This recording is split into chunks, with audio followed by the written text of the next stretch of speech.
Upat ka tao lakip duha ka menor de edad ang gipamatay sa hilit nga lugar sa Villanueva, Misamis Oriental. Kapulisan, dunay duha ka person of interest nga posibleng makatabang sa kaso. Ani ang report. Patay na diyang napalgan ang upat ka gituwang gisalvage sa Purok 9, Biasong, Barangay Imelda, Villanueva, Misamis Oriental.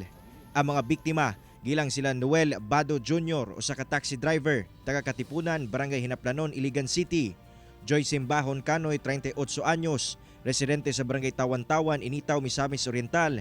Ug ang mga minor de edad nga magsuon nga sila Mark Runin Lacoto, 15 anyos, ug Miller Velayo, 6 anyos, taga Iligan City.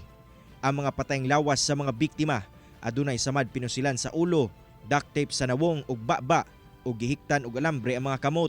Dinhi sa kong gitindugan walay kaluoy nga gipamatay sa mga sospek ang upat ka mga biktima. Gani makita pa nato ang mibanaw nga dugo gikan sa mga patayng lawas sa biktima. Sa gihimong investigasyon sa kapulisan, nasayran nga gikan og paningil ang mga biktima sa usa ka farm sa Initaw ug nakadala og kapin 50,000 pesos. Dayon kalit silang giharang o gidala sa lungsod sa Naawan ug didto gibilin ang taxi unit sa mga biktima ay gisunog. Gidala sila gilayon sa hilit nga lugar sa Villanueva ug didto gipamatay. Ito ay maaaring mistaken ng grupo na kumuha sa kanila sapagkat nung umaga ang sakay ng taxi ay ang kanilang ina.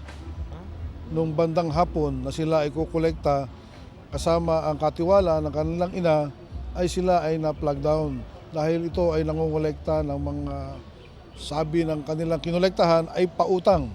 Sa follow-up operation sa kapulisan, duha ka lalaking person of interest ang ilang nakustodiya nga gituwang makatabang sa kasulbaran sa kaso.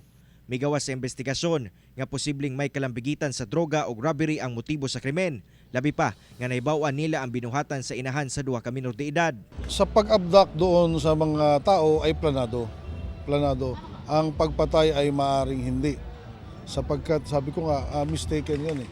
Na-mistake sila ng mga bata ang nandun. Padayon ang investigasyon sa kapulisan ug nagpasalig nga paningkamutang madakpan ang mga sospek sa krimen. Kauban si Makoy Sempron sa kamera.